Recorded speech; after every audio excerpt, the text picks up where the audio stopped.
Hi guys, ഇന്ന് നമുക്ക് ഒരു വലിയ പാക്കറ്റാണ് അൺബോക്സ് ചെയ്യാനുള്ളത്. ഞാൻ ആമസോണിൽ നിന്ന് ഓർഡർ ചെയ്തതാണ്. വേറെ ഒന്നുമല്ല, ബേബീസിൻ്റെ ഡയപ്പറാണ്. ഞാൻ എൻ്റെ കുഞ്ഞിന് ഉപയോഗിക്കുന്നത് ലിറ്റിൽ ഏഞ്ചലിൻ്റെ ഡയപ്പറാണ് കേട്ടോ.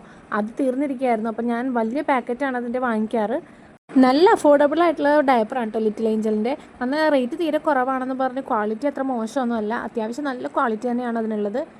റേറ്റ് കുറവാണെന്ന് പറഞ്ഞാൽ കുഞ്ഞുങ്ങൾക്ക് തീരെ ക്വാളിറ്റി ഇല്ലാത്ത സാധനമൊന്നും നമ്മൾ യൂസ് ചെയ്യില്ലല്ലോ. നമുക്ക് എന്തെങ്കിലും കുറഞ്ഞ ഐറ്റം വാങ്ങിച്ചാലും കുട്ടികളുടെ കാര്യത്തിൽ നമ്മളെപ്പോഴും നല്ലത് തന്നെയല്ലേ ചൂസ് ചെയ്യുള്ളൂ. ലിറ്റിൽ ഏഞ്ചൽ ഞാൻ യൂസ് ചെയ്യാൻ തുടങ്ങിയിട്ട് ഒരുപാട് നാളായിട്ട്. എൻ്റെ കൊച്ചിന് ഇപ്പോൾ 2 വയസ്സാവാറായി. ആദ്യത്തെ കുറച്ച് നാൾ മാത്രമേ ഞാൻ പാമ്പേഴ്സ് യൂസ് ചെയ്തിട്ടുള്ളൂ. പിന്നെ ഫുള്ള് ലിറ്റിൽ ഏഞ്ചലാണ് ഞാൻ യൂസ് ചെയ്തത്. ഇപ്പോൾ ഫസ്റ്റ് ടൈമാണ് ഞാൻ ലാർജിൻ്റെ പാക്കറ്റ് വാങ്ങിച്ചത് കേട്ടോ.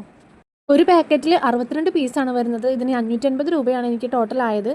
നല്ല അഫോർഡ് ചെയ്യാൻ പറ്റുന്ന ഒരു ബ്രാൻഡ് തന്നെയാണ് കേട്ടോ. നെക്സ്റ്റ് ഐറ്റം ഞാൻ മീഷോയിൽ നിന്ന് വാങ്ങിയിട്ടുള്ള ഫോർക്കായിരുന്നു. ഫോർക്കിൻ്റെ 12 പീസിൻ്റെ ഒരു സെറ്റായിട്ടാണ് ഞാൻ വാങ്ങിയത്. അതും 200 രൂപയിൽ താഴെ വരുന്നുള്ളൂ. നല്ല സൂപ്പർ ക്വാളിറ്റി ഉള്ളൊരു മെറ്റീരിയൽ തന്നെയായിരുന്നു കേട്ടോ. നമുക്ക് സ്റ്റീലിൻ്റെ ഫോർക്ക് കൊടുക്കുമ്പോൾ അതിന് നല്ല ഷാർപ്പ് എഡ്ജ് ആയതുകൊണ്ടിട്ട് അത് കൊച്ചിൻ്റെ വായിലൊക്കെ കുത്തിക്കൊള്ളാനും ഇഞ്ചുറി ആവാനൊക്കെ നല്ല സാധ്യതയുണ്ട്. ഇതാകുമ്പോൾ എഡ്ജ് ഒന്നും അത്ര ഷാർപ്പല്ല. കുട്ടികൾക്ക് നല്ലോണം ഫുഡ് സ്റ്റിക്ക് ചെയ്ത് കഴിക്കാനും സാധിക്കും കേട്ടോ. ഫോർക്ക് 4 ഷെയ്ഡ്സിലാണ് കേട്ടോ അവൈലബിൾ ആയിട്ടുള്ളത്. അപ്പോൾ പ്രൊഡക്റ്റിൻ്റെ ലിങ്ക് വേണമെങ്കിൽ ലിങ്ക് ഒന്ന് കമൻറ്റ് ചെയ്താൽ മതി കേട്ടോ. അപ്പോൾ പുതിയൊരു വീഡിയോ ആയിട്ട് വരാം. ബൈ.